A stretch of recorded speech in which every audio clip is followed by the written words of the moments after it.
Azuk zan meon topic chu that is about LCM and HCF of fractions. अगर तो यमरो आस याद कि यमरो करो मैं तो ऐसे डिस्कस यानी LCM तो HCF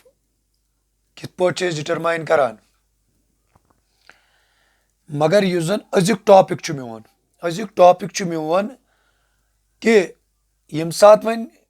we have given fractions यानी यम साथ में given आसन fractions तो तिमन फ्रैक्शन हुंद LCM तो HCF कित पोट कर बा डिटरमाइन अमि खतर वन बह तुह अख फार्मूला यानी LCM तो HCF कित पोट डिटरमाइन करान यानी LCM डिटरमाइन करने खतर ति वन बह फार्मूला तो HCF डिटरमाइन करने खतर ति वन बह तुह फार्मूला सिंपल छु यम साथ जन HCF आस कड़ुन कीप इन माइंड यानी यम साथ में आस कड़ुन HCF अगर जन यतन ये तो क्लियर गस कह तो हेकू यानी यम जन यम ब्रो में वीडियो अपलोड कर तिमन वीडियोन मज मे कोरमुत LCM तो HCF basic concept discuss one question use जन यह फ्रैक्शन हुंद HCF छु यह HCF कित पोट डिटरमाइन करान यानी अगर तुह फ्रैक्शन दित यम साथ तुह कह फ्रैक्शन दित तुह तिमन हुंद HCF कड़ुन तुह तिमन हुंद LCM कड़ुन यह LCM तो HCF कित पोट करो डिटरमाइन युस जन HCF छु आसान यह कत छु बराबर आसान मगर कमन हुंद याद छु थवन फ्रैक्शन हुंद यह छु आसान बराबर HCF of न्यूमरेटर्स यानी युस जन HCF छु आसान यह कत छु आसान बराबर HCF of न्यूमरेटर्स यह बेसिक चीज छु तो याद थवन मगर यम साथ जन तुह फ्रैक्शन आस गिवन यानी यम साथ तुह फ्रैक्शन आसन given when we have given some fractions and we have to determine their LCM and HCF मैं वन यन तो यह HCF कित पोट कड़वन यानी यह HCF आस बराबर HCF ऑफ न्यूमरेटर्स अम पत कर बह तुह सह डिस्कस ये न्यूमरेटर क्या गो डिनोमिनेटर क्या गो divide by LCM of denominators LCM of denominators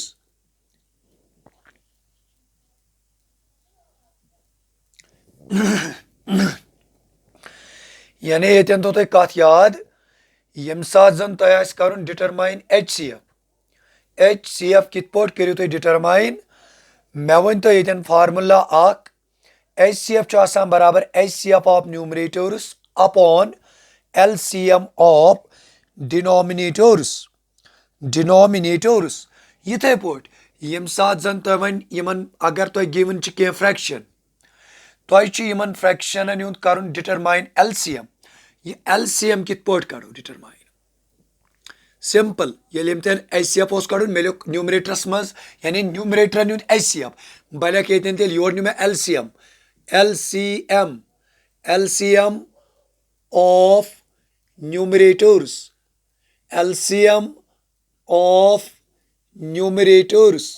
LCM of numerators upon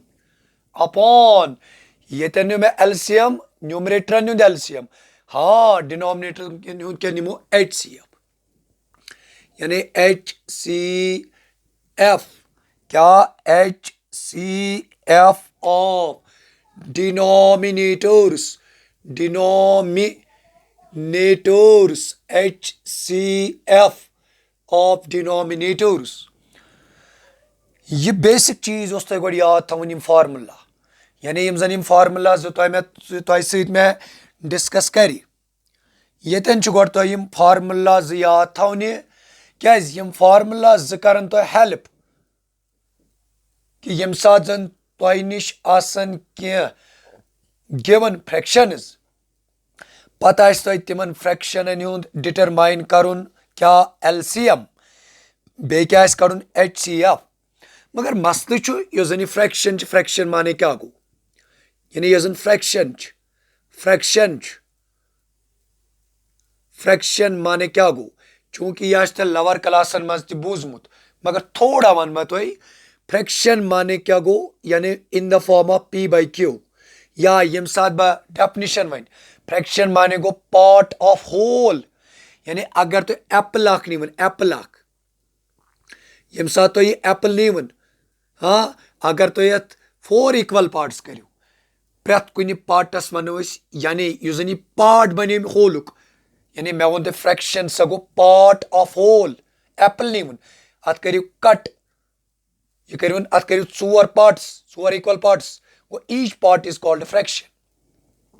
तो यह जन फ्रैक्शन यह लिखान in the form of P upon Q मगर याद थवन Q is not equal to 0 Q is not equal to 0 for example बनमन 3 upon 2 ये गई फ्रैक्शन बनमन 2 अपॉन 3 ये गई फ्रैक्शन बनमन 7 अपॉन 2 ये गई फ्रैक्शन बनमन 2 अपॉन 7 ये गई फ्रैक्शन हालांकि मे डिस्कस कर फ्रैक्शन 3 टाइप्स वगैरह ना यानी मे दुत ये कंसेप्ट मे कत मुतलक दुत कंसेप्ट तुम मे हसा दुत कंसेप्ट कत मुतलक यानी फ्रैक्शन मुतलक यानी मे वोन तुम कि फ्रैक्शन माने हसा गो पार्ट ऑफ होल मगर ब्या कत याद थवन यम सात तुम फ्रैक्शन नुवान अगर तुम यह नीव फ्रैक्शन 3 अपॉन 2 यानी यह लाइन आई यह हॉरिजॉन्टल लाइन युस जन अमि एबो तो अत बिलो युस जन नंबर इथे पो एबो तो बिलो युस जन एबो द लाइन नंबर अत वन न्यूमरेटर युस जन बिलो द लाइन अत वन डिनोमिनेटर अत क्या वन अत वन डिनोमिनेटर यानी मे वो तुम न्यूमरेटर क्या गो तो मे वो तुम डिनोमिनेटर क्या गो यानी upper number is numerator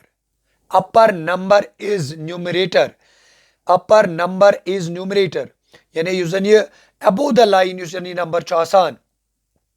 अत क्या वनान अत सा वनान न्यूमरेटर अलबत्त युस जन ये अमे लाइन बिलो युस जन नंबर हाँ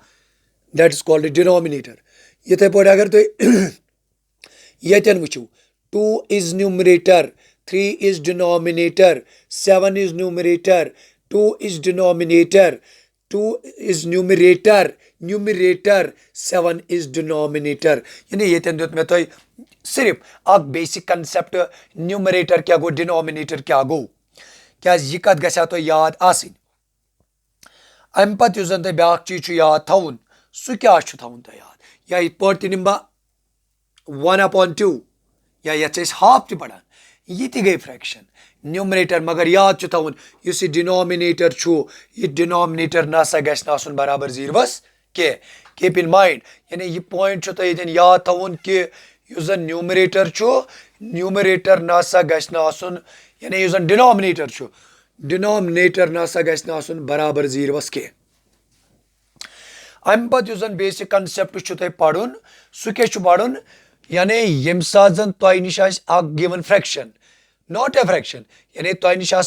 कह फ्रैक्शन तुम फ्रैक्शन यूत कड़न डिटरमाइन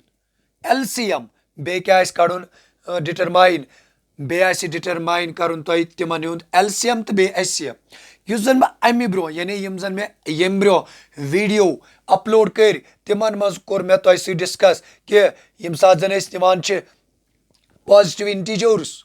तिमन हुंद एलसीएम तो एचसीएफ कित पे डिटरमाइन करान ये ब्या चीज याद थवन यानी when we have given fractions and how we find their LCM and HCF ये वोन मे तुम यानी यमन फ्रैक्शन हुंद एलसीएम तो एचसीएफ कित पे करो डिटरमाइन अमि खतर वोन मे तुम यानी अमि खतर हसा फार्मूला अगर तुम डिटरमाइन करुन एचसीएफ मे वो तुम एचसीएफ कत बराबर एचसीएफ ऑफ न्यूमरेटर्स यम अपॉन मगर यह याद थवन ये एलसीएफ के इट इज एलसीएम यानी Yem saat zon tay kadun HCF. When we have given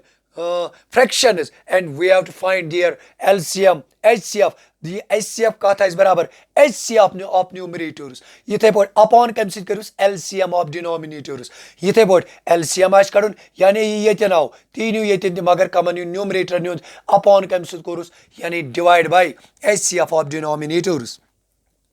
ये दिन करन बा अक क्वेश्चन तो ऐसे यानी डिस्कस युत जन तो ये पूरी ये कंसेप्ट गस क्लियर कि यमन फ्रैक्शन न्यूंद LCM तो HCF युजन आसान यानी यमन फ्रैक्शन न्यूंद LCM तो बे युजन यमन न्यूंद HCF आसान ये LCM तो HCF कित पोचेस डिटरमाइन करान यानी ये निम क्वेश्चन अक युत जन तो ये पूरी कंसेप्ट गस क्लियर यमन फ्रैक्शन न्यूंद LCM तो HCF कित पोचेस डिटरमाइन करान मगर मेन चीज छु सो गई फार्मूला ये अगर बह वन तो क्वेश्चन क्या निमन what is the HCF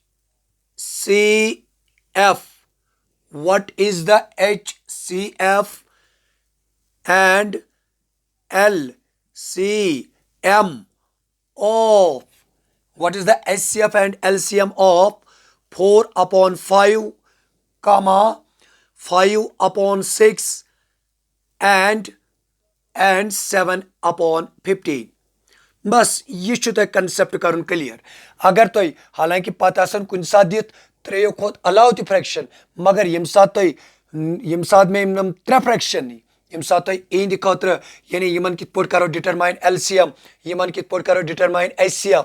यम सात यतन गस कंसेप्ट क्लियर इंशाअल्लाह यम सात पत मोर देन 3 फ्रैक्शंस आसन you can determine easily their LCM and HCF हाँ चलो अगर मैं वन गोड कर डिटरमाइन यमन क्या LCM चलो बह कर गो डिटरमाइन HCF मगर मैं वो तो अम ब्रोह यम फ्रैक्शंस न्यूमरेटर कुछ 4 5 7 सिंपल युस जन लाइनी शोर युस जन नंबर दैट इज न्यूमरेटर युस जन below downward that is known as denominator 5 denominator 6 denominator 15 denominator Now there's a question, sir, how we find their LCM and HCF? अगर तो गॉड करियो डिटरमाइन यमन HCF मैं वन तो गॉड कोई चीज तो क्या करियो कम अच्छ कड़न गॉड HCF ऑफ न्यूमरेटर्स यानी बनिमा गॉड numerator 4 numerator 5 numerator 7 keep in mind ब क्या कर डिटरमाइन इहुंद बस कर डिटरमाइन इहुंद HCF मगर मेथड कुछ कर प्राइम फैक्टराइजेशन मेथड जो ऑलरेडी मैंने आपके साथ डिस्कस किया गोडनथी 2 2 जागो 4 बस या ये लिखो 2 1 जागो 2 5 1 जागो 5 7 1 जागो 7 यानी यम साथ तो क्या कर मे कोर गोड़े प्राइम फैक्टराइज इस जन मे ऑलरेडी तुम वोनमुत कित पाट करान प्राइम फैक्टराइज अम पत क्या कर डिनोमिनेटर तिश में जरूरी प्राइम फैक्टराइज करुन क्या मे कड़न HCF ऑफ न्यूमरेटर्स बे कड़न LCM ऑफ डिनोमिनेटर्स चलो गोड क्या कर 4 हेकन बे लिखित 2 स्क्वायर क्या हेकन 2 स्क्वायर लिखुन मे वोनमुत 2 into 2 या 2 मल्टीप्लाई 2 लट ये पे यम सात तुम नीव 5 हेको लिखित 5 योत into 1 लेखन जरूरत कह मगर पावर थवस 1 क्या अके लट ये पे यम सात 7 नीव ये क्या बन ये बन 7 raised power 1 keep in mind तर तो अख फिक्र इस दोम चीज वुन ब्या चीज तुन चलो यम सात बह वन HCF यमन डिटरमाइन कर यानी HCF of numerators keep in mind मैंने गोड सिर्फ न्यूमरेटर मैनी न्यूमरेटर्स मे कोर prime factorise now we will determine their HCF HCF खतर मे तो वोनमुत यानी HCF of numerators HCF of numerators HCF of numerators that is 4 5 7 so HCF क्या सने मैंने आपके साथ डिस्कस किया कि जब भी हमारे पास नंबर होंगे and we have to determine their HCF गोडनिक चीज क्या करियो तो वुचु कॉमन के कॉमन चुन सर कहें ते but keep in mind when there is no common यानी नो नंबर इज कॉमन तेल एचसीएफ निवान मान बस खत्म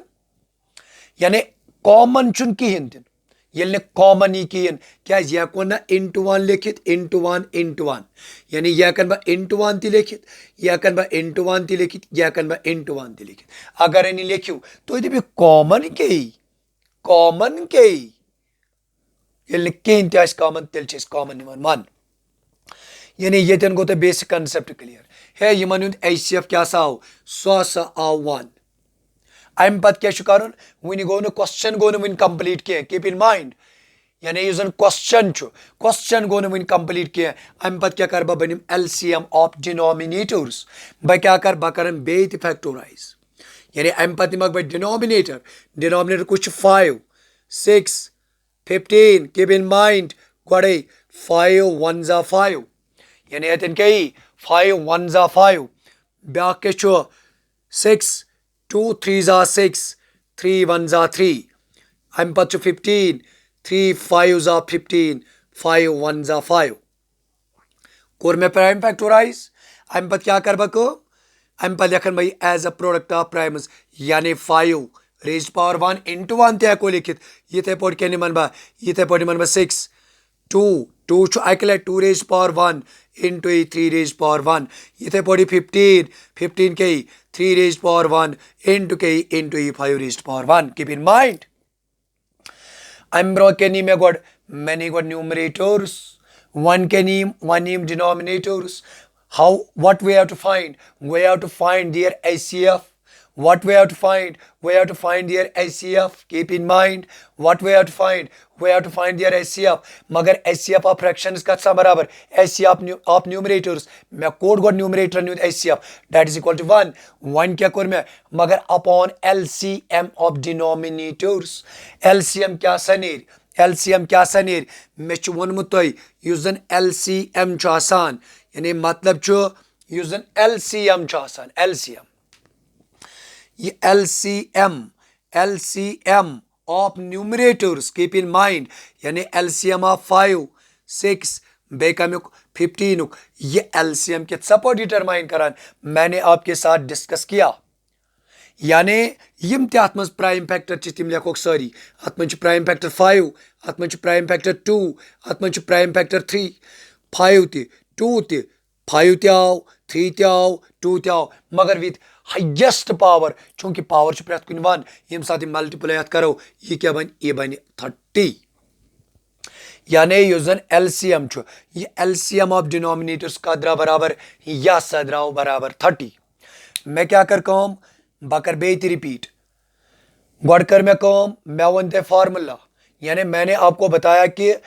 ये जो फ्रैक्शंस का HCF होता है ये किसके बराबर होता है ये भाई होता है किसके बराबर यानी HCF ऑफ न्यूमरेटर्स अपॉन में क्या आएगा LCM ऑफ डिनोमिनेटर्स इसी तरह जो LCM होता है मगर फ्रैक्शंस का ये किसके बराबर होता है बेटे LCM of numerators upon HCF of denominators keep in mind अब कैसे डिटरमाइन करेंगे हम इनका HCF तो मैंने आपके साथ अभी डिस्कस किया ये जो HCF होता है मैं यहां पे लिखूंगा अब यानी HCF किसके बराबर होगा अब HCF यानी बेटा ये जो HCF होता है ये किसके बराबर होता है मैंने अभी आपको बताया HCF ऑफ न्यूमरेटर्स आपको यहां पे चेक करना है HCF क्या आया वो आया बेटा 1 अपॉन में क्या आएगा LCM ऑफ डिनोमिनेटर्स यानी LCM ऑफ डिनोमिनेटर्स बेटा ये LCM बेटे क्या आया ये आया बेटे 30 बस यानी बेटे LCM क्या आया LCM आया 30 यानी ये जो HCF है कीप इन माइंड ये HCF यानी यहां पे जो मैंने फ्रैक्शंस बेटे लिए इनका जो HCF है वो किसके बराबर होगा वो है बेटे 1/30 यित कोर में बेटा तो डिस्कस यानी अगर जन तो निश आसन के फ्रैक्शंस पता है तिमन हुंद HCF डिटरमाइन करुन। सिंपल है, सिंपल है, सिंपल है। बस किसके फार्मूला आपको याद रखनी है, HCF ऑफ न्यूमरेटर्स। इससे पहले ही मैंने आपके साथ डिस्कस किया कि आपके पास जब भी कुछ नंबर्स होंगे तो उनका हम LCM और HCF कैसे डिटरमाइन करेंगे, वो ऑलरेडी जो इससे पहले मैंने आपके साथ लेक्चर्स डिस्कस किए उनमें मैंने यानी एक्सप्लेन किया LCM क्या होता है, HCF क्या होता है, या ये और इसके अलावा मेथड्स यिथ पोट वन मे तो बेटा कि यमन हुंद युस जन HCF यानी युस जन HCF छु यह किथ पोट करो अस डिटरमाइन। अम पत छु तो ब्याक चीज वुचुन यानी युस जन यमन हुंद HCF छु यह HCF कूता कूता येतन गेट 1/30। अम पत कर बह डिस्कस ब्याक चीज, सु चीज क्या कर बह वन डिस्कस यानी येतन छु तो ब्याक चीज ते वन सु क्या कर बह discuss. Now how we determine their LCM यानी बह वन तो कि अगर जन वन तो निश फ्रैक्शंस अस यमन हुंद LCM डिटरमाइन करुन। इससे पहले मैंने आपको बताया किसके बारे में, HCF के बारे में, मगर वन वन बह तो LCM कित पोट कड़ान। बस आपके दिमाग में ये जो फार्मूला है यानी फार्मूला गश तो आसन याद LCM, बस क्या लिखना है LCM, LCM of numerators upon में क्या आएगा, हमने अभी दो ही टॉपिक पढ़े LCM और HCF, LCM of numerators upon में क्या क्या आएगा HCF ऑफ डिनोमिनेटर्स। मगर ये साथ बेटा HCF आइस कड़न तेल के निवान HCF of numerators, HCF of numerators upon में क्या आता है LCM ऑफ डिनोमिनेटर्स। ये दिन क्या कर बह इनको बकर गोड LCM ऑफ न्यूमरेटर्स, बकर गोड LCM ऑफ न्यूमरेटर्स, बकर गोड LCM ऑफ न्यूमरेटर्स। हालांकि मे न्यूमरेटर निमित 4 5 6 प्राइम फैक्टोराइज कर, बस थोड़ा चेंज करें यानी थोड़ा तो चेंज करें। यम साथ बह LCM कड़ कमन युद न्यूमरेटर युद क्या मे जरूरत LCM ऑफ न्यूमरेटर्स यानी यम साथ तो LCM कड़ो LCM of numerators, LCM of common युद यानी LCM मगर कमन युद LCM न्यूमरेटर युद। न्यूमरेटर कुछ न्यूमरेटर 4, न्यूमरेटर 5, न्यूमरेटर 6। मे प्राइम फैक्टोराइज कर मे वोनमुत कि युस जन LCM LCM कित पोट डिटरमाइन करान मे वोनमुत गोड से लेखो सारी प्राइम फैक्टर 2 ते लेखोन, 5 ते लेखोन, 7 ते लेखोन, 2 ते लेखुम, 5 ते लेखुम, 7 ते लेखुम, 1 चे लेखनी जरूरत के। मगर LCM मज निवान विद हाईएस्ट पावर यानी 2 स्क्वायर, 5 पावर 1 हाँ यह गो 5, 7 पावर 1 सह गो 7। यम साथ मल्टीप्लिकेशन इन करो यह बन 2 2 जा 4, 4 5 जा 20 यानी 4 5 जा 20, 20 इंटू 7 यह कोता बन 700, 7 2 जा गो 14। कीप इन माइंड यानी युस जन LCM keep in mind simple है। पहले मैंने क्या डिटरमाइन किया LCM ऑफ न्यूमरेटर्स, वो क्या आया बेटे, वो आया 140 यानी ये जो LCM है वो क्या आया, वो आया 140। हालांकि तुम बे पत प्राइम फैक्टोराइज कर ना यानी ये थोड़ा चेंज कर ये पे यम साथ बह HCF कड़ कमन युद यानी डिनोमिनेटर युद ये HCF कमुक कमुक 6 5 15 6 5 15 वो क्या आएगा यानी वुचुन ये यानी युस जन डिनोमिनेटर युद HCF हाईएस्ट कॉमन फैक्टर यानी वुचुन सिंपल वन बह हाँ सिंपल वुच युस जन त्रेनवनी मज ये 5 ये 5 ये मज बस टाइम नहीं ज़ाया करना है, बस छोड़ना है। ये 2 ये 3 ये 3 ये 3 ये 3 तो क्या लेंगे, तो क्या लेंगे जब कुछ कॉमन नहीं होता है यानी when there is no common यानी कहीं त्यास बेटा कॉमन तो हम क्या लेते हैं, हम लेते हैं 1। मसला गोल। तो अब हमें क्या डिटरमाइन करना है, हमें डिटरमाइन करना है LCM मगर LCM कमु कड़न यमे फ्रैक्शन यानी LCM इत पोट लिख बन LCM of 4/5, 5/6 and 7/15 equals to formula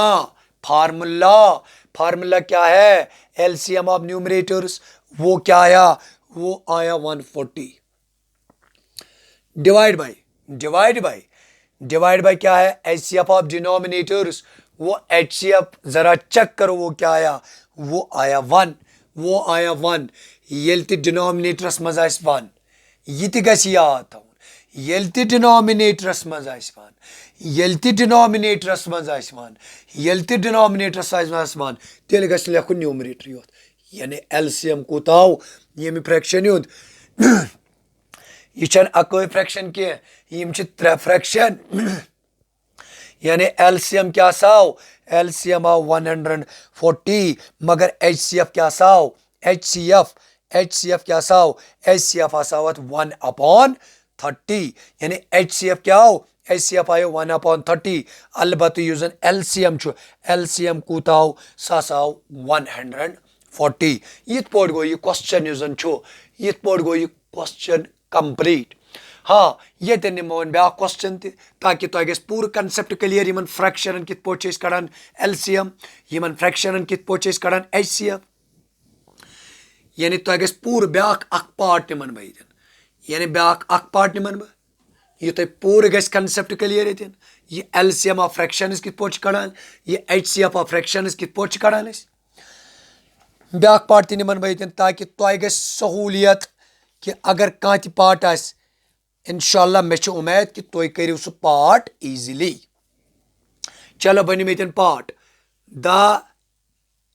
HCF of 1/2 2/3 1/2 2/3 3/4 3/4 3/4 comma 4/5। चलो बद मे ऑप्शन तो इज चलो एचसीएफ कड़न पार्ट नंबर ए 1 ईसा, पार्ट नंबर बी 12 ईसा, पार्ट नंबर सी 4/5 ईसा, part number D 1/60। Keep in mind यानी पार्ट क्या द HCF ऑफ 1/2 2/3 3/4 4/5 इज क्या तुह पेपर तत ऑप्शन गिवन गड त्र नजर what we have to determine HCF। तो पहले मुझे चेक करना HCF किसके बराबर होता है, HCF ऑफ न्यूमरेटर्स बह क्या निमक गड न्यूमरेटर। चलो न्यूमरेटर 1, न्यूमरेटर 2, न्यूमरेटर 3, न्यूमरेटर 4 छना, यानी गड निमक बह न्यूमरेटर्स बह कड़ HCF गए गो 1 हेको लिखित 1 raised power 1, यह हेको लिखित 2 raised power 1, यह हेको लिखित 3 raised power 1, यह हेकोन 2 square into 1 into 1 into 1 into 1 into 1। चलो यह मान लिखने जरूरत के तो मगर कन्फ्यूजन HCF क्या सही तेल न्यूमरेटर न्यूत क्या गड HCF कड़न HCF ऑफ न्यूमरेटर्स, यानी युजन HCF of numerators HCF of numerators so HCF क्या सही मे तुह डिस्कस कोरमुत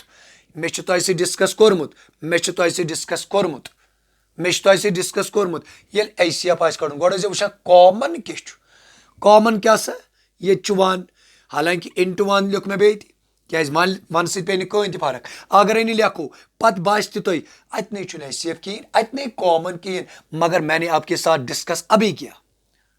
यानी यम सात तुम वो कहें तो कॉमन तुम क्या तेल सही तेल गो यूजन HCF मान हूं सह क्या सह हसा 1, यानी HCF ऑफ न्यूमरेटर्स सह कोता द्राव सह हसा द्राव 1। अम पत क्या कर बह कड़ वन LCM ऑफ डिनोमिनेटर्स क्या LCM जरूरत LCM of denominators LCM of denominators LCM of denominators LCM of denominator कुछ 2 3 4 5 2 हेको न लिखित 2 raised power 1 3 raised power 1 2 square 5 raised power 1। यम साथ बह LCM कड़ LCM ऑफ न्यूमरेटर, यानी बह लिख सिंपल शॉर्टली लिख बह LCM कूता ने मे वोनमुत यम साथ तुह डिटरमाइन कर क्या LCM, यानी यम साथ तुह डिटरमाइन कर LCM yem saat to determine as karun LCM yem saat to determine as karun kya LCM ös hekok sari prime factor 2 te lekhan 3 te lekhan हाँ बे लेखन 5 मगर with highest power 2 was highest power that is 2 3 is 1 5 was 1 2 2s are 4 हाँ 5 into 3 go 15 15 into 4 that is 60 keep in mind one jumasl what we have to find ashtukon HCF what we have to find ashtukon kya यानी मैं वन तो अस कड़न HCF अस कित कड़ो HCF यानी HCF कत तेल बराबर हालांकि ये हेको पत लिखित मगर तुम तूत टाइम क्या तुम यूत तू शॉर्ट कर HCF कत बराबर मे वो वनी सह बराबर HCF ऑफ न्यूमरेटर्स H यानी बह वन तो ये जन HCF हाँ बह लिख वह यह ऑफ 1/2 2/3 3/4 तो 4/5 ना यह पाई HCF कत तेल बराबर मे one Vani formula HCF of numerators upon में क्या आएगा LCM ऑफ डिनोमिनेटर्स तो HCF क्या आया HCF ऑफ न्यूमरेटर्स क्या आया